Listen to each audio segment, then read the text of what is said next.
பெருமையிற்றனை நந்தி மகந்தனை ஞான கொடுத்தினை தாயும் எனக்கரும் தந்தையும் நீ சிந்தா பிரமாணவை எனையாள் தந்தார் பிரதிவேலவதி உமையாள் மகிழ்ந்தால் குமரா மறைநாயகன் எல்லாம் வந்த ஸ்ரீ முருகப் பெருமானை வணங்கி அந்த உரையை தொடங்குகின்றேன். கேட்குதா உங்களுக்கு? பெரியவர்களுக்கு வணக்கம்.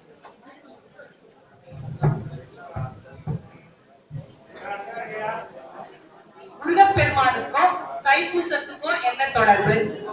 வள்ளலார் பெருமானுக்கும் தைப்பூசத்துக்கும் என்ன தொடர்பு? இதான் தலைப்பு.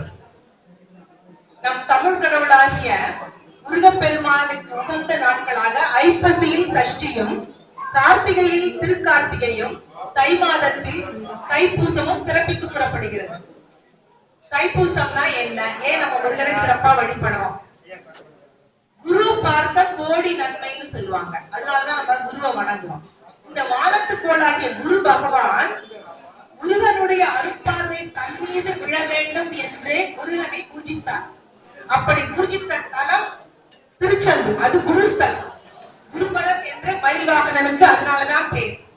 குரு வேண்டிக் கொண்டதற்கு இணங்க தை மாசம் பூச நட்சத்திரத்தன்றே முருகனை வழிபடுவோர்களுக்கு சகல சௌபாகியமும் உண்டாகும். குரு அந்த மாதிரி வேண்டிக்கிட்டதுனால முருகனை தைப்பூசத்தின் போது நம்ம வழிபடும் பொழுது எல்லா விதமான நன்மைகளும் கைகூடும். ஏன் குரு பகவான் பூச நட்சத்திரத்தை தேர்ந்தெடுத்தாரு? பூச நட்சத்திரம் அவரது ஜென்ம நட்சத்திரம் குரு பகவானுக்கு. அதோட அந்த பூச நட்சத்திரம் சந்திரனோடு சேருவதால் அன்று பௌர்ணமி. பௌர்ணமி போது அருள் அலைகளின் ஆற்றல் அதிகமாக இருக்கும்.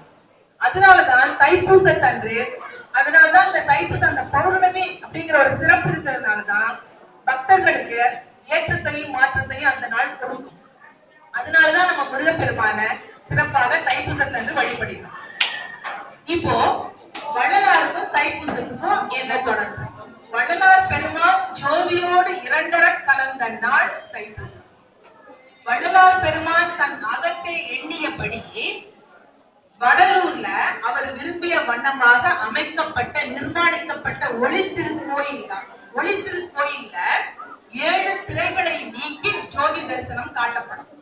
இப்ப நம்ம ஆலயத்திலையும் பிரசங்கம் முடிஞ்சோன்னு இங்க காட்டுவாங்க. அப்ப அந்த 7 திரைகளை பத்தி நான் சொல்றேன். ஜோதி தரிசனம்னா என்ன? நம்மிடம் உள்ள அஞ்ஞான திரைகள் நீங்க பெற்றால் ஆன்ம ஒளியாகிய அருட்பெரும் ஜோதியை தரிசிக்கலாம். அகத்தை பெருமானார் என்ன காட்சி அருட்ஜோதி எந்த அனுபவத்தை பெற்றாரோ அந்த அனுபவமே புறத்தே ஒளி திருக்கோயிலாக ஞான சபையாக அமைக்கப்பட்டுள்ளது. அது தாமரை மலர் போன்ற வடிவமுடையது. அந்த அவர் என்ன காட்சி உள்ள பெற்றாரோ அதன் பிரகாரம் தான் அங்க அமைக்கப்பட்டிருக்கிறார். அந்த கோயில்ல ஞான சபையில இந்த அகண்டத்தின் ஒளி பேரொளியாக கண்ணாடியில் பிரதிபலிப்பதை தைப்பூசத்தன்று ஜோதி தரிசனமாக காட்டுகிறாங்க. அகண்டத்தின் ஒளி பேரொளியாக பிரதிபலிப்பதை, கண்ணாடியில் பிரதிபலிப்பதை தைப்பூச கண்ணாடி காட்டுறாங்க. அதுதான் ஜோதி தரிசனம். வடலூர்ல அதான் ஜோதி தரிசனம். அந்த கண்ணாடி எப்படிப்பட்ட கண்ணாடி அப்படின்னு சொன்னா, அது வந்து 4 அடி 9 அங்குல உயரம், 2 அடி 4 அடி 2 அங்குல அகலம். இந்த மாதிரி ஒரு கண்ணாடிய பெருமானார் சென்னையிலிருந்து தருவித்து மேட்டுக்குப்பம் சித்தி வளாக திருமாளிகையில் ஒரு மண்டலம் 48 நாள் வழிபாட்டில் வைத்து அதன் பிற்பாடு சபையில் திரும்பினார். அதான் அந்த கண்ணாடியினுடைய சிறப்பு. அதாவது வள்ளலார் என்ன சொல்றாருன்னா, இறைவனை ஜோதி வடிவமாக வழிபட வேண்டும். ஜோதி வடிவமாக இறைவனை வழிபடுகிறதா திருநாவுக்கரசர் கூட ஒரு பாடல்ல என்ன சொல்லியிருக்காருன்னா, சொற்றுடை வேதியன் ஜோதி வடிவானவன் தொற்றுடை திருந்தடி பொருந்த கைதொட கற்றுடை பூட்டி ஒரு கடலில் பாய்ச்சினும் நற்றுணையாவது நமச்சிவாயமே. ஜோதி வடிவானவன் அங்க வந்திருக்கு. இந்த ஜோதி தரிசனத்தின் போது பாடக்கூடிய ஒரு முக்கியமான பாடலை நான் சொல்றேன். வள்ளலார் பெருமான் எழுதியது. நினைந்து நினைந்து உணர்ந்து உணர்ந்து நெகிழ்ந்து நெகிழ்ந்து அன்பே நிறைந்து நிறைந்து ஊற்றெடும் கண்ணீர் அதனால் உடம்பு நனைந்து நனைந்து அருளமுதே நன்னிதியே ஞான நடத்தரசே என்னுரிமை நாயகனே என்று வனைந்து வனைந்து ஏத்தும் நாம் வம்மின் உலகியலே மரணமில்லா பெருவாழ்வில் வாழ்ந்திடலாம் கண்டேன். பொய் புனையேன் புனைந்துரையேன் பொய் புகழேன் சத்தியம் சொல்கின்றேன் பொச்சபையில் சிற்றபையில் புகுந்தருணம் இதுவே. இந்த மாதிரி இந்த பாடலை நம்ம நெகிழ்ந்து மனது உருகி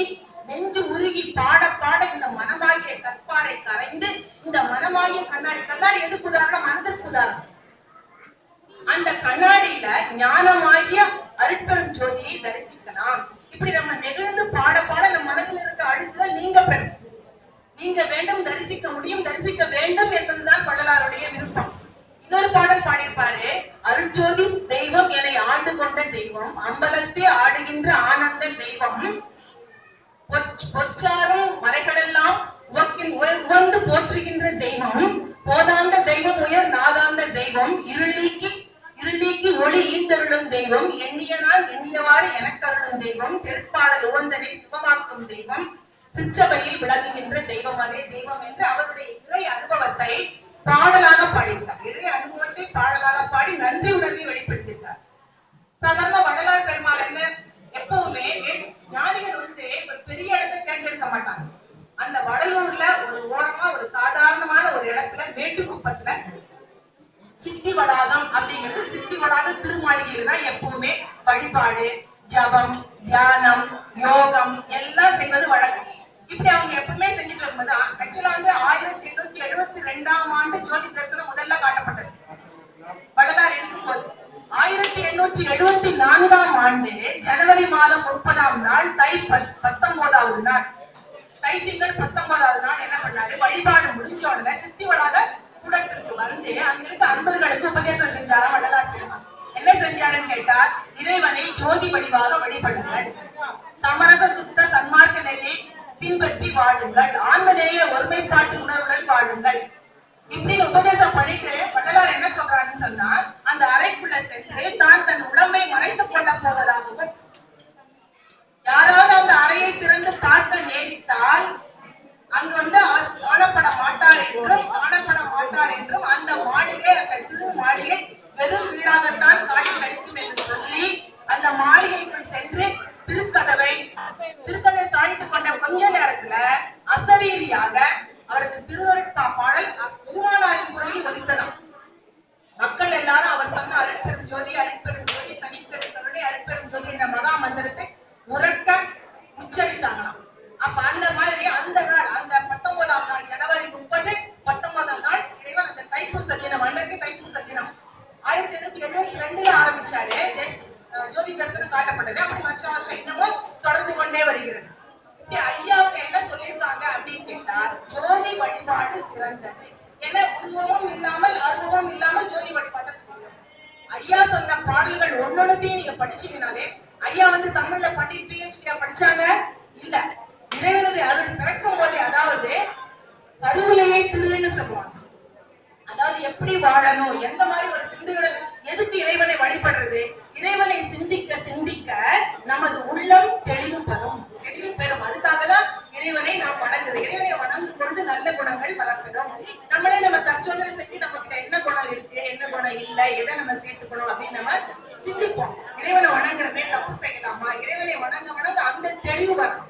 ஜோதி சொரூபத்துல வழிபடணுங்கிறது தான் ஐயாவுடைய விருப்பம். ஏன்னு கேட்டா அது அந்த ஆன்ம ஒளி. நீங்க உள்ளே அகத்துலதான் எல்லாமே இருக்கு. நீங்க உங்க அகத்தை தான் செக் பண்ணணும், அப்புறம் தான் புறத்துக்கே வரணும். அகம் தூய்மையாக இருந்தால் வெளியில எல்லாமே நல்லா இருக்கும். நீங்க பாருங்க, உங்க மனசுல நிறைவா இருந்தா வெளியில எல்லாமே நல்லா இருக்க மாதிரி இருக்கும். மனசுல சரியா இல்லைன்னா வெளியில எல்லாமே குழப்பமா தெரியும். அப்ப நம்ம மனதை வந்து சாந்தமா வச்சுக்கணும் அப்படிங்கிறது தான் பக்குவப்படுத்திக்கணும். நம்ம மனசை சாந்தமா வச்சுக்க நம்ம பக்குவப்படுத்திக்கணும். வேண்டாததெல்லாம் தன்னாலே வரும். வேணுங்கிறதுக்கு நம்ம முயற்சி போடணும். இறைவனை வணங்கணும். ஞானிகள், அதாவது ஞானிகளுடைய வார்த்தைகள் ஒவ்வொன்றும் நம்ம உள்ள ரசாயன மாற்றத்தை ஏற்படுத்தக்கூடியது. இப்ப விஞ்ஞானி சொல்றாருன்னா H2O வாட்டர், அது வேற விஷயம். விஞ்ஞானம் இந்த ஞானிகளின் வார்த்தைக்கும் அந்த விஞ்ஞானியின் வார்த்தைக்கும் வித்தியாசம் இருக்கு. ஞானிகளின் வார்த்தைகள் நம்ம உள்ளத்தை புகுந்து அதை நம்ம டச் பண்ணோம், அந்த ரசாயன மாற்றத்தை ஏற்படுத்தும். அதனாலதான் ஞானிகளை நாம் உயர்வாக சொல்லுகிறோம், போற்றுகிறோம், வணங்குகிறோம். ஐயா வள்ளலார் பெருமான் வந்து விரும்பி வழிபட்ட தெய்வம் முருகப்பெருமான்.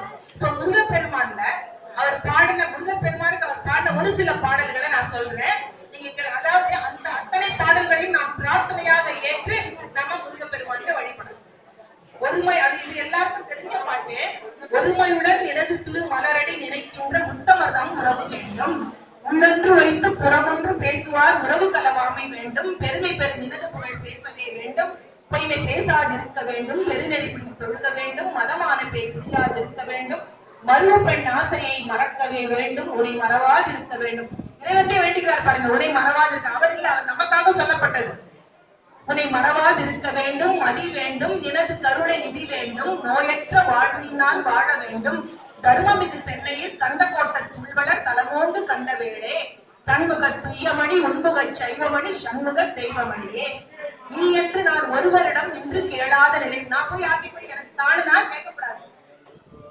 நீ என்று நான் ஒருவரிடம் நின்று கேளாத நிலையும் வேண்டும், என்னிடம் ஒருவர் ஈதிடு என்ற போது அவருக்கு இல்லை என்று சொல்லாமல் இடுகின்ற திறமும் இறையாம். நீ என்றும் என்னை விடாத நிலையும், நான் என்றும் உன் நினைவிடாத நெறியும், அயலார் நெறி ஒன்றும் நயவாத மனமும், மெய்நிலை என்றும் நெகிழாத திடமும், உலகில் சீ என்று பேய் என்று நாய் என்று பிறந்தமை தீங்கு சொல்லாத தெளிவும். பிறந்தமை தீங்கு சொல்லாத தெளிவு. நம்ம எதுக்கெடுத்தாலும் அடுத்தவங்களை குற்றம் சொல்றோம். அப்ப என்ன போட்டிருக்கார் வள்ளலார் பெருமாள்? பிறந்தமை தீங்கு சொல்லாத தெளிவும். திறமொன்று வாய்மையும் தூய்மையும் தந்தனின் திருவழிக்கு ஆளாக்குவாய். தாய் என்று சென்னையில் கந்த கோட்டத்துள் மலர் தலமோங்கு கந்த வேடே, தன்முக துய்யமணி ஒன்முக சைவமணி சண்முக தெய்வமணியே. நான் நல்லா இருக்கணும், நல்லா வாழணும், நல்லபடியா செயல்படணும்னு தான் நான் நினைக்கிறேன். ஆனா என் மனசு என்ன விட மாட்டேங்குது, என்னுடைய கர்மா என்ன விட மாட்டேங்குதுங்கிறத இந்த பாடலை சொல்லியிருக்காரு பாருங்க. உளம் எனது வசம் நின்றதில்லை, வினை ஒல்லை விட்டிடவும் இல்லை, உன் பதத்து அன்பில்லை, உனையன்றி உற்ற துணை வேறு யாரும் இல்லை.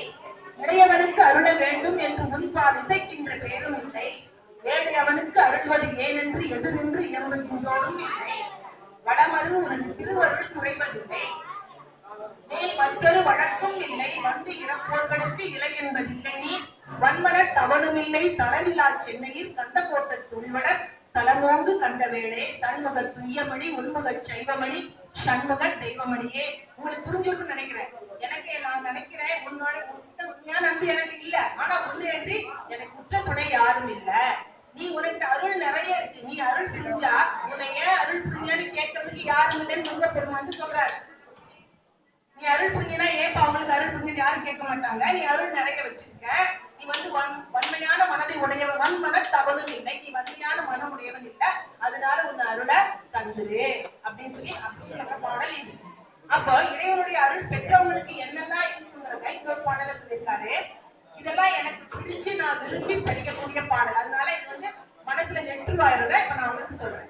நீருண்டு பொழிகின்ற காருண்டு விளைகின்ற நிலனுண்டு பலனும் உண்டு, நிதியுண்டு துதியுண்டு மதியுண்டு கதி கொண்ட நெறி உண்டு நிலையும் உண்டு, ஊருண்டு பேருண்டு மணியுண்டு பணியுண்டு உடையுண்டு கொடையும் உண்டு, உண்டுண்டு மகிழவே உணவுண்டு சாந்தம் ஒரு உணவுண்டு வளமும் உண்டு, தேருண்டு கரியுண்டு பரியுண்டு மற்றுள்ள செல்வங்கள் யாவும் உண்டு, தேனுண்டு வண்டுது கடம் பணி நின்பதன் தியானம் உண்டாயில் அரசே, தாருண்ட சென்னையில் கந்த கோட்ட துணிவளர் தலமோங்கு கண்ட வேடே, தன்முக துய்யமணி உன்முக சைவமணி சண்முக தெய்வமணியே. கந்த கோட்டத்து முருகன் தான் ஐயா விரும்பி வழிபட்ட இடம். அதனால எல்லாத்துலயே பாருங்க, கந்த கோட்ட துள்வளர் தலமோங்கு கண்ட வேடே, தன்முக துய்யமணி உன்முக சைவமணி சண்முக தெய்வமணியே. எல்லாம் உண்டு உண்டுங்கிறாரு. என்னதான் இல்ல, இன்னும் என்னதான் இல்ல, எல்லாமே உண்டுன்றாரு இந்த பாட்டுல. அதுல ஒரு ஒரே லைன் நீங்க நல்லா நோட் பண்ண வேண்டியது, சாந்த ஒரு குலம் உண்டு. மனம் சாந்தமா இருந்தாலே எல்லாமே நல்லபடியா நடக்கும். மனதை சாந்தமாக வச்சுக்கணும், எது வேணா நடக்கணும், எதுவுமே நிலை கிடையாது. பட் இதுக்கு எல்லாத்துக்கும் டென்ஷன் ஆகுறதுனாலதான் மேற்கொண்டு மேற்கொண்டு காரியங்கள் தவறாகவே போகும். வன்பெரு நெருப்பினை ஒரு புன்புழு பற்றுவோம். பெரிய நெருப்பு இருக்கு, அதை போய் ஒரு புழுவால ஜெயிக்க முடியுமா? எதுக்கு என்ன சொல்ல வர்றாருன்னா, இறைவனுடைய அடியார்களை எந்த துன்பமும் வருத்தாது, அவங்களை வருத்த முடியாது. நீங்க இங்க பவர்ஃபுல்லா இருக்கீங்களே, இறைவன் அருள் பெற்றிருக்கும் போது எந்த துன்பம், அதுக்குதான் ஜீவகாருண்யம் ஒழுக்க முடியவர்களுக்கு எந்த தீங்கும் வராதுன்னு சட்டம் போட்டிருப்பாங்க வள்ளலார் புக்குல. ஜீவகாருண்ய ஒழுக்கங்களுக்கு அப்ப நம்ம எந்த அளவுல மேம்படுத்திக்கணும்னு பார்க்கணும். இந்த பாட்டுல சொல்லுவாரு பாருங்க, வன்பெரு நெருப்பினை ஒரு புன்புழு பற்றுவோம், வானை ஒரு மான், வானத்துக்கு ஒரு மான் தாவ முடியுமா? வானை ஒரு மான் தாவமோ, வலியுள்ள புலியை ஒரு எலி சீருமோ, பெரிய மலையை ஒரு ஈச்சிறையினால் துன்புற அசைக்குமோ, வஜ்ரத்தும் ஒரு துரும்பினால் துண்டமாமோ, சூரியனை இருள் வந்து சூடுமோ, காட்டில் மழை தோயுமோ இல்லை. அதுபோல் என்னுடைய அன்பருடைய திருவடியை நினைப்பவருக்கு என்ன வரும், எதுவுமே வராது அப்படிங்கிறத அந்த பாட்டு. வன்பெரு நெருப்பினை ஒரு புன்புழு பற்றுமோ, வானை ஒரு மான் தாவமோ, வலியுள்ள புலியை ஒரு எலி சீருமோ, பெரிய மலையை ஒரு ஈச்சிறையினால் துன்புற அசைக்குமோ, வஜ்ரத்துள் ஒரு துரும்பினால் துண்டமாமோ, சூரியனை இருள் வந்து சூடுமோ, காற்றில் மழை தோயுமோ இல்லை. அதுபோல் அன்புடைய நின் அடியவர் பொன்னடி உண்ணும் அவர் அடிவலர் முடித்து அணிந்தோருக்கு அவல முருமோ, காம வெகுளியுமோ, மன தற்பரமும் விகற்பம் உருமோ, தன் புகழ் செய் சென்னையில் கந்த கோட்டத்துள்வள தலமோங்கு கண்ட வேடே, தன்முக துய்யமணி உன்முக சைவமணி சண்முக தெய்வமணியே. ஒரு பெரிய மலையை ஒரு சிறகுனால் அசைக்கணும்னா முடியாது. அது போல இறைவனுடைய அடியவர்களை யாராலையும் எதுவும் பண்ண முடியாது அப்படிங்கிறதா இந்த பாடம். அப்படி ஒரு வார்த்தைகள் எப்படி போட்டாங்க பாருங்க, வலியுள்ள புலியை ஒரு எலி சீருமோ, வன்பெரு நெருப்பினை ஒரு புன்புழு பற்றுமோ. எவ்வளவு அழகா போட்டாங்க ஐயா. அப்போ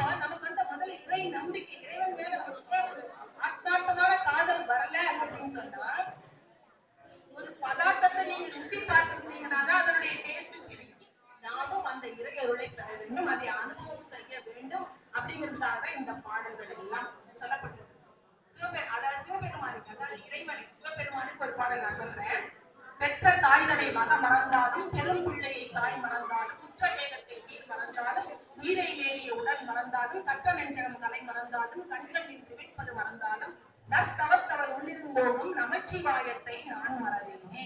இதெல்லாமே மறக்க முடியாத ஒரு விஷயங்கள். இதெல்லாம் மறந்தா கூட நமசிவாயத்தை நான் மறவேனே. நமச்சிவாயத்தை ஏன்னா எல்லாருக்கும் தாயாகவும் தகப்பனாகவும் இருக்கவர் சிவபெருமான்.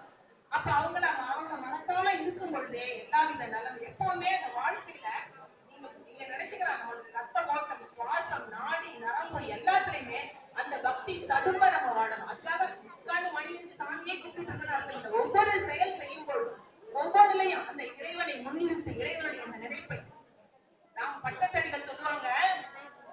ஒருத்தர் வந்து தண்ணிக்கு போறாங்கன்னு வச்சுங்க, தாடி விளையாடின்னு ஒரு அந்த பாடல் எனக்கு நினைவுல ஒரு தண்ணி குடத்தை வச்சுட்டு ஒரு அம்மா போறாங்கன்னு சொன்னா அவங்க வந்து மற்ற கதை எல்லாம் பேசுவாங்க. வீட்டு கதை, நாத்தனார் கதை, மாமியார் கதை, நடந்த சம்பவங்கள் எல்லாம் பக்கத்துல அவங்களோட பேசினா கூட அவங்கள அறியாமலேயே தன்னுடைய தலை மேல ஒரு குடம் இருக்கு, தண்ணிக்கு போறோம்னு ஞாபகம் இருக்கும். இருக்குமா இருக்காதா?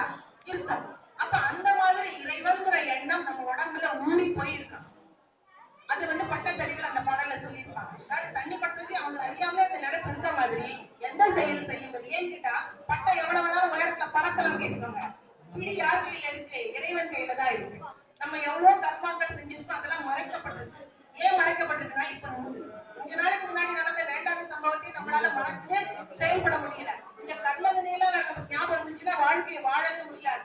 ஆனா கர்ம வினை பிரகாரம் தான் பிறப்பு கிடைக்குது நமக்கு. அப்ப அந்த கர்ம வினை நீங்கணும்னா அதுக்குதான் முருகப்பெருமானுக்கு அருணகிரிநாதர் படைப்பால் நாளென் செய்யும் வினைதான் என் செய்யும் வினை நாடி வந்த கோடென் செய்யும் கொடுங்கூற்றன் செய்யும் குமரேன் செய்யும் தாளும் சிலம்பும் சதங்கையும் தண்டையும் சண்முகமும் தோளும் கடம்பும் எனக்கு முன்னே வந்து தோன்றினேன். இறைவனை வணங்கி வணங்கி நல்லபடியா நம்ம செயல்படும் பொழுது பலன் நிச்சயமாக நன்றார். நல்லபடியான செயல்களை செய்ய தூண்டுவதுதான் இந்த இறை வழிபாடு அப்படிங்கிறது. இந்த மாதிரி வள்ளலார் பெருமான் முருகன் தான் இஷ்ட தெய்வம். தந்தையும் தாயும் குருவும் யான் போற்றும் சாமியும் பூமியும் பொருளும் சொந்த நல் வாழ்வும் நேயமும் துணையும் சுற்றமும் முற்றும் என்றே சிந்தையிட்டு நான் இங்கே இருக்கின்றேன் படிப்பார். ஒரே லைன் பாருங்க. தந்தையும் தாயும் குருவும் யான் போற்றும் சாமியும் பூமியும் பொருளும் சொந்த நல் வாழ்வும் நேயமும் துணையும் சுற்றமும் முற்றும் என்றே சிந்தையிட்டு இருக்கின்றேன். இது நின் திருவுளம் பெறுவதே எந்தாய் நிந்தை செய்வதை நான் உளம் கலங்குதல் நீதியோ இந்த அருட்கழகோன் முருகன் படிப்பார். அதே மாதிரி சிவபெருமானுக்கு தடித்த ஓர் மகனை தந்தையின் அடித்தால் தாய் அடைப்பள், தாய் அடித்தால் பிடித்து ஒரு தந்தை அடைப்பள். இங்கு எனக்கு பேசிய தந்தையும் தாயும் பொடித்திருந்தேனே அம்பலத்தாடும் புனிதன் நீ ஆதலால் என்னை அடித்தது போதும் அடைத்திட வேண்டும் அம்மையப்பா இனிதான் ஆற்றேன். நான் இனிமே பொறுக்க மாட்டேன், நான் வந்துடுறேன் உங்ககிட்ட. என்ன சொன்னாலும் ஜனங்களுக்கு கடை இருந்தேன் கொள்வாரில்லைதான். என்னன்னா சொன்னாங்க. அதுக்குதான் வந்து சரண கமலாலயத்துல அரை நிமிட நேரம் மட்டும். அரை நிமிஷம் ஆத்மார்த்தம் நினைச்சாலே போதும். ஆனா நீங்க 1 மணி நேரம் 1.5 மணி நேரம் பூஜை பண்ணுனீங்கன்னா உங்களை அறியாமலேயே உங்க மனம் கொஞ்சம் ஒட்டிடாதா? ஏன்னு கேட்டா வந்து புறவங்களே பழக்கப்பட்டோம். இந்த கண்ணு பாருங்க புறத்தையே பார்த்து பார்த்து பழக்கப்பட்டுச்சு. அமைதியா உட்காந்து கண்ண முடி தியானம் பண்ணி தான் பண்ண மாட்டேங்குது. தூங்குனா மட்டும் 8 மணி நேரம் தூங்குது. பழக்கம் நம்ம அப்படியே பழகி வெயிலே போயிட்டு நீ வீட்டுக்குள்ள வாங்க வச்சே தெரியாது. அப்ப நீங்க வந்து பழகணும். அகத்திலே தியானம் பண்ணி பழகணும். இல்ல ஆத்மார்த்தமா இறைவன் நீதான்ப்பா எனக்கு கதி என்னைக்குமே முழுமையா சமர்ப்பணப்படுங்க, சரண்டர் பண்ணிடுங்க. ஒவ்வொரு சனத்திலையும் அந்த தெய்வீக நினைப்போட அந்த சரணாகதி மனப்பான்மையோட செயல்படும் பொழுது அது நடக்கும்போது உங்களுக்கே கொஞ்சமாவது புரியும். இப்ப இறைவன் அருளாலதான் இது நடந்திருக்குங்கிறது நமக்கு புரியும். அப்படியே நம்ம அந்த பக்தியை கூட்டிக்கிட்டே போகணும். அதுக்குதான் முக்கியத்துவம் கொடுக்கணும். மற்றவங்களுக்கெல்லாம் நம்ம என்ன பண்றோம், பக்தின்னு பேசுறோமே தவிர மற்ற விஷயங்களுக்கு தான் முக்கியத்துவம் கொடுக்கறோமே தவிர பக்தி பண்றோம் ஆனா முக்கியத்துவம் மற்ற விஷயங்களுக்கு கொடுக்கணும். பக்திக்கு முக்கியத்துவம் கொடுக்கும் பொழுது அந்த வேண்டாததெல்லாம் தன்னாலவே உதிர்ந்து போயிடும் அப்படின்னு ஐயா சொன்னாங்க. ஏன் படத்துக்கும் தெரியல. வாழையடி வந்த இது கூட்டமதில் யான் ஒருவனன்றோ வகையிலேயே இந்த ஏழைப்படும் பாடு உனக்கு திருவுள சம்மதமோ இது தகுமோ இது முறையோ இது தர்மம் தானோ யானுக்கு மகன் அல்லவோ நீ எனக்கு தந்தை அலையோ ஏழை உலகு உயிர் துயர நீ கொடுக்க மாட்டேன் கொடுத்தருளின் அருள்வழியை கொடுத்தருள் இப்பொழுதே. நடராஜா நடராஜா நந்தசுந்தர் நடராஜா அருட்பெரும் ஜோதியை கண்டேனே ஆழ்ந்த தண்டமது உண்டேனே சிதம்பரம் கண்டே திருவை பெருவாணி செடியிலே பொன்னம் படத்தர் புண்ணியனே புவனமெல்லாம் தோறும் கண்ணியனே நடராஜ சமதனே நாமடையோம் நமழையோம் வீடறிவோம் சிற்சபை நாதாசிய சரணை திருவடி தருவாய் சிவசரணம். அருட்பெரும் ஜோதி இங்க ஒரு அருட்பெரும் ஜோதிங்க, இங்க ஒரு அருட்பெரும் ஜோதி. அருட்பெரும் ஜோதி தனிப்பெரும் கருணை அருட்பெரும் ஜோதி. நம்ம இன்னும் இங்கேயே ஸ்டார்ட் ஆகல.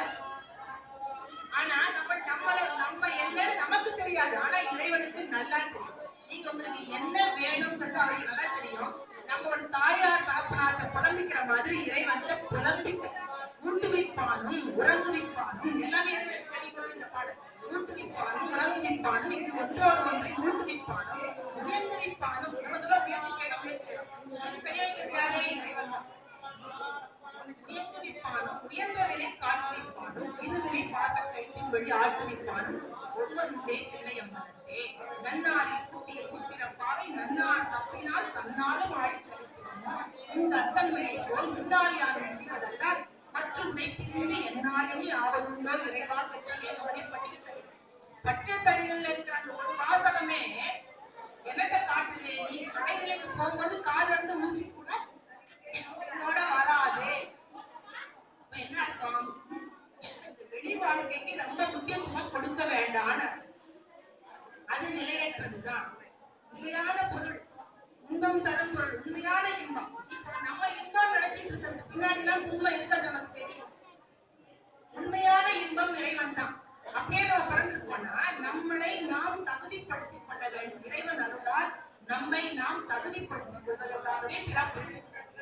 எது நல்லது? நமக்கு வந்து அந்த நீங்க 2ஆம் கிளாஸ் பாஸ் பண்ணீங்கன்னு வச்சுக்கோங்க, 3ஆம் கிளாஸ் படிக்க 2ஆம் கிளாஸ் ஈஸி தானே 2ஆம் கிளாஸ் பத்தி சொல்லி கொடுக்கணும். இப்ப நமக்கு அந்த இறை அனுபவம் அந்த தன்மை நமக்கு ஏற்படும் பொழுது அடுத்தவங்களுக்கு சொல்லும் பொழுது அது ஈஸியா ரீச் ஆகும். இப்ப மகான்கள்லாம் அப்படி அனுபவப்பட்டு சொன்னதுனாலதான் இப்ப உங்களுக்கு விதி பிரகாரம், விதிங்கிறதே இது செஞ்சா இது வகுத்தவன் இறைவன். வகுத்தார் வகுத்த வழியெல்லாம் கோடி தொகுத்தார்க்கும் துணித்தல் அறிந்து வள்ளுவர். அப்போ அந்த மாதிரி கலெக்ட் பண்ணி நீங்க பிறந்தாச்சு, இப்ப பிறந்தே இப்ப முடிக்க போறேன்னு சொன்னா கூட இந்த வாழ்க்கையில அந்த கர்ம வினைகளை வென்று அந்த விதியை வென்று வாழ முடியும். முருகப்பெருமானுக்கு ஒரு பாட்டு இருக்கு, செயல்பட்டு அழிந்தது செந்தூர் வயற்பொழி தேங்கடம்பின் மால்பட்டு அழிந்தது தூக்கொடியார் மனம் மாமையினோர் மேற்பட்டு அழிந்தது வேலையும் சூரனும் வெப்பம் அவன் கால்பட்டு அழிந்தது என் தலைமையில் அயன் கையெடுத்தே. நீங்க சரணாகதி பண்ணும் பொழுது விதி அதன் கரங்களினாலேயே அதை வேண்டாத அந்த விதியை அழித்து விடும். இறைவன் அருள் இருந்தா என்னதான் கிடைக்காது? எல்லாமே கிடைக்கும். அமைதியா நிம்மதியா வாழலாம். அமைதியா நிம்மதியா நம்ம இருக்கிறோம்னு சொன்னா கொஞ்சம் இறைவன் அருளிலேயே இருக்கிறோம், அந்த தொடர்புல இருக்கிறோம்னு அர்த்தம். எப்ப பாரு குழப்பம் பிரச்சனைனா நம்மளா நீங்க பாருங்க, நான் மனசுல கூட சொல்றேன், நீங்க அமைதியா இருங்க நிம்மதியா இருங்க, கேட்காத அந்த மனசை வெல்றதுங்கிறது ரொம்ப ரொம்ப கடினமான ஒரு விஷயம். மனம்தான் தலைமை வகிக்குது. இந்த உடம்புக்கு சொந்தக்காரங்க நீங்க, அதுக்கப்புறம் தான் உங்க மனம். ஆனா நீங்க என்ன பண்றீங்க? எஜமானன் வந்து சும்மா அதுக்கு மேல எனக்கு மனசு சரியில்லைன்னு மனசுக்கே முக்கியத்துவம் கொடுக்கிறோம். ஆனா மனசை நீங்க வந்து வேற விதமா நல்ல வேலைக்காரனா பழகிட்டீங்கன்னா அது நம்ம சொன்னபடி கேட்கும். நம்ம இப்ப மனம் சொன்னபடி கேட்கிறோம். மனம் சொன்னபடி கேட்க வேண்டாம். நம்ம தான் இந்த வீட்டுக்கு எஜமானன். நம்ம வந்து இதை பண்ணாதுன்னு சொன்னோம்னா அந்த மனசுக்கு பொறுக்காது. அவங்க திட்டாங்கன்னா அவங்க திருப்பி திட்டாதான் அதுக்கு ஒரு வெற்றி மாதிரி அது நினைச்சுக்கும். ஆனா அதனால மேற்கொண்டு பதிவுகளும் வினைகளும் தான் உருவாகும். ஆனா நம்மளால அந்த மனசை கண்ட்ரோல் பண்றதுங்கிறது ரொம்ப ரொம்ப கஷ்டமான ஒரு விஷயம். அது இறைவனுடைய திருவருளை வழிபட்டு இறைவனுடைய திருப்பாதத்தை பிடிச்சுக்கிட்டு நம்ம அதுக்காக ஒரு 15 நிமிஷமாவது 20 நிமிஷமாவது இறைவனோட தொடர்பு கொண்டு நாம் பேசலாம். மனசுக்குள்ளதான் இறைவன் இருக்காரு, வேற எங்கேயும் வெளியில இல்ல. God is within us.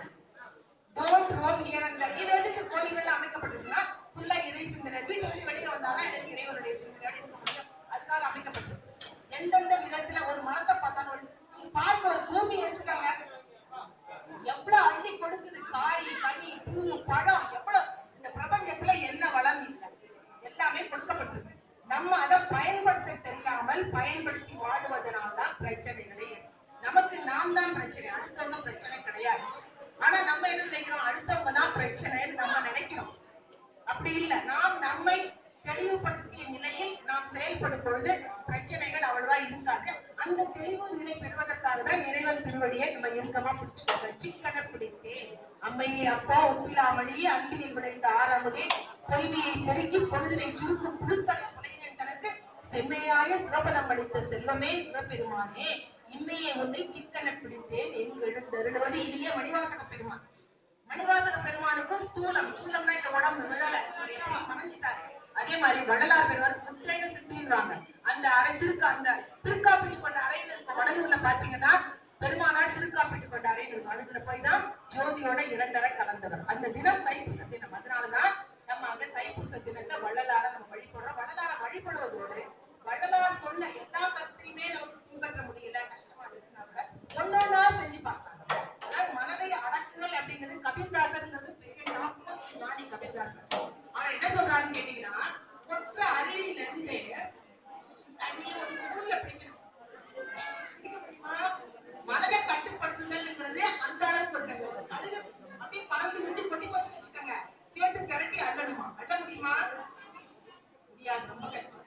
அப்ப அந்த லெவல்ல தான் நம்ம இருக்கோம். அதுக்குதான் வந்து ஆசை இல்லாமல் இருங்கள். ஆசை இல்லாம நம்ம இருக்கோம்னா எல்லா ஆசையும் நமக்கு இருக்கு. ஆனா இறைவன் நம்ம ஒப்படைச்சு, பகவானை எனக்கு எது வேணும் எது வேண்டாம்னு தெரியல. அதனாலதான் அபிராமி என்றதுல அபிராமி பட்டு சொல்றாரு, நன்றே வருகினும் தீரே விடுகினும் நான் அறிவது ஒன்றேயும் இல்லை. உனக்கே பணம் எனக்கு உள்ளவெல்லாம் அன்றே உடலுக்கு அடித்து விட்டேன் அழியாது உனக்குன்றே அருட்கடலை மோவான் பெற்ற கோமணமே. எனக்கு நல்லது கெட்டது தெரியலப்பா, உனக்குதான் எல்லாம் தெரியும். எது எனக்கு தேவை நீ நினைக்கிறியோ அதை மட்டும் எனக்கு செய்ய, மற்றதெல்லாம் எனக்கு வேண்டாம், எனக்கு புரியல, எனக்கு தெரியல, நீதான் துணை. ஒவ்வொரு காரியத்தையும் அருட்காப்பளவர்கள் சொல்லியிருப்பாரு. இரவும் பகலும் எல்லா நேரங்களிலும் எல்லா இடங்களிலும் எல்லா தொழில்களிலும் துணையாகவும் பாதுகாப்பாகவும் வழி நடத்துவதாகவும் அமையுமாக வேதாத்திரி மகரிஷி. இப்படி ஒவ்வொரு செயலும் நமக்கு என்ன கஷ்டம், இறைவனை வணங்கி வணங்கி ஒவ்வொரு செயலையும் செஞ்சா நமக்கு நிம்மதி கிடைக்கும். சுபாந்தவரையார் சொல்லுவாரு, நீ சும்மாவே சுத்தி சுத்தி வந்தீங்கன்னா மயக்க போட்டு கீழே விழுந்தா ஒரு கொம்பை பிடிச்சுக்கிட்டாரு, கொம்புதான் வேறு. அப்ப அந்த இறை அருள் அப்படிங்கிறது நம்ம வாழ்க்கையில எந்த அளவுல செயல்படுது, செயல்பட்டு வருதுங்கிறது நம்ம உடலை இறைவனை நம்ம நினைச்சுக்கிட்டே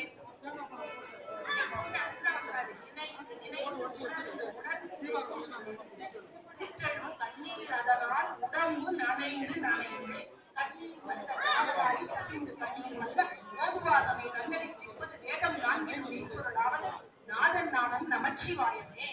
மாசை வீடையும் மாலை மதியும் வீசு தெந்தலும் வீங்கிட வேண்டும் ஊசு வண்டரை பொத்தியும் போன்றதே ஈசன் எந்தே இடையடி நிழலை. எப்ப பாடுறாரு இந்த பாட்டை நாவுக்கரச பெருமான்? சுண்ணாம்பு காலாயில கொண்டு நீ சொன்னது கேட்க மாட்டேங்கிற, சுண்ணாம்பு காலாயில கொண்டு போடுங்கிறாரு. இருப்பது சுண்ணாம்பு காலாயில வாயில வந்த பாட்டு என்னது? மாசை வீணையும் மாலை மதியும் முகத்தை பொறுத்துதான் அத்தனை அமைங்கிறதுக்காக இதை நான் சொல்றேன். நீங்க பாருங்க, மனசு தெளிவா இருக்கும், வார்த்தைகள் நல்ல வார்த்தைகள் தான் போதும். நம்ம சாப்பிடுறது மட்டும் ருசியா சாப்பிடுறது, வெளியே தவிர வாழ்க்கை வந்து எதை வேணாலும். அப்போ நம்ம வந்து சொல்லக்கூடிய வார்த்தைகளை நிதானிச்சு சொன்னோம்னா அது அடுத்தவங்களுக்கு பயன் தரும். அடுத்தவங்களுக்கு பயன் தருவதோட முதல்ல நமக்கு நல்லது. அதுதான் வேதாத்திரி மகிழ்ச்சி சொன்னாரு, வாழ்க வளமுடன் வாழ்க வளமுடன் எல்லாரையும் சொல்லுங்க. அப்ப நம்ம முதல்ல வாழ்ந்துருவோம், வாழ்ந்து வளமுடன் வாழுவோம். வாழ்க முதல்ல நம்ம எது சொல்றோமோ அது அங்க சுற்றி நமக்கு தான். அப்ப நம்ம யோசிச்சு நம்ம கஷ்டத்துக்கு நாமே தான் மாறணும். அப்பதான் யாரையும் நீங்க ஏன்னா இறைவனுக்கு தான் பொறுப்பு ஒப்படைச்சிட்டீங்க. இறைவனாலதான் எதையுமே பண்ண முடியும். நம்மளால வெட்டி கத்து மட்டும்தான் கத்த முடியும், கோபிச்சுக்கதான் முடியும். அதுக்குதான் வள்ளுவர் சொன்னாரு, சினம் என்னும் சேர்ந்தாரை கொல்லி, அது அவனே கொண்டு கேட்டவனே கொள்ளணும்.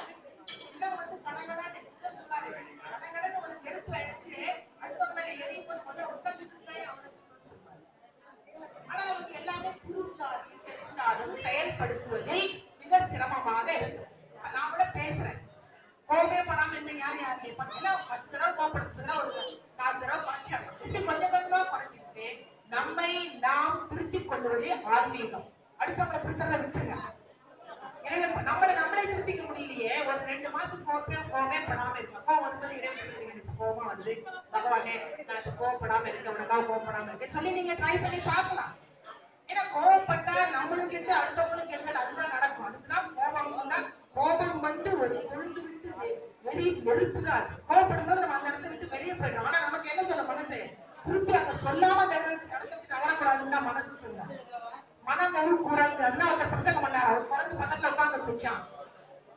பிரசங்கம் பண்ணிட்டே இருக்கு, தலையில 2 தட்டு தட்டுவாராம், திரும்பி பிரசங்கம் பண்ணுவாராம்.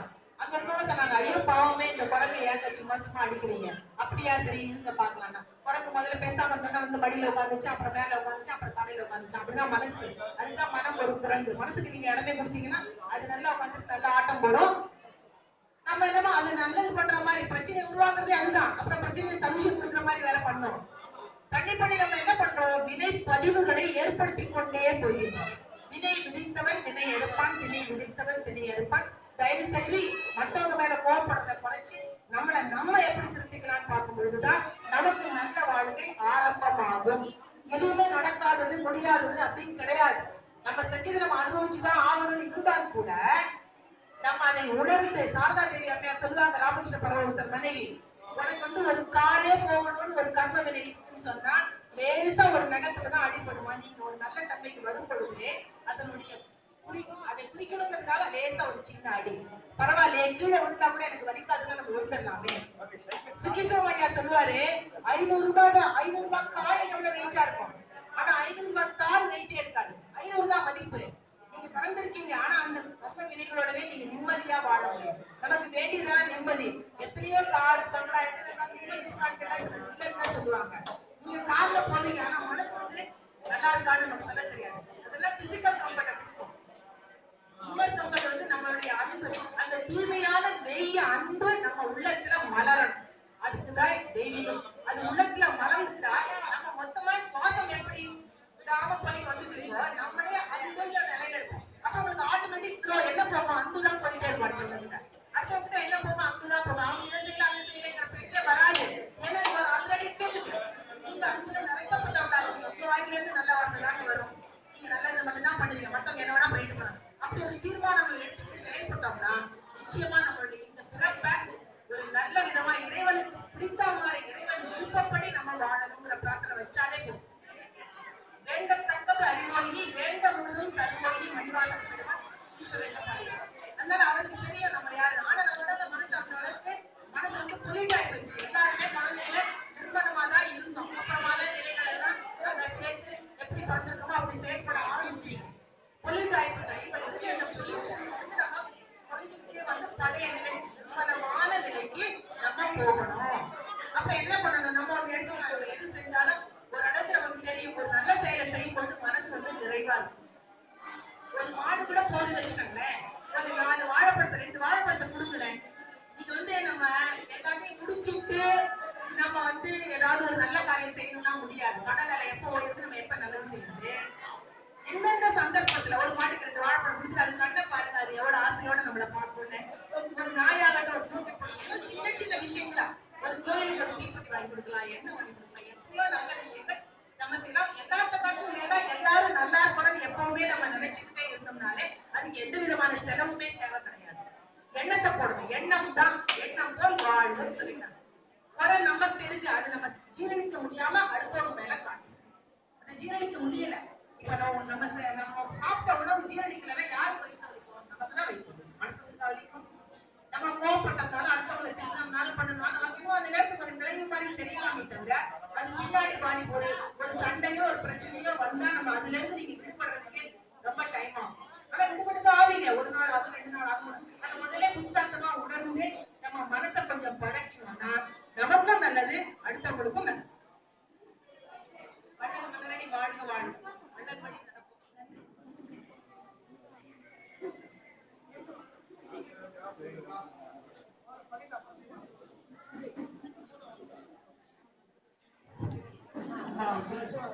சுமதி அம்மா நிர்வாகத்தில் இருக்கிறவங்க நம்ம சாலை கொடுத்து நம்ம அருள் சிவாச்சாரிய ஆலயத்தின் சார்பாக மரியாதை செய்து கேட்டுக்கொள்கிறோம்.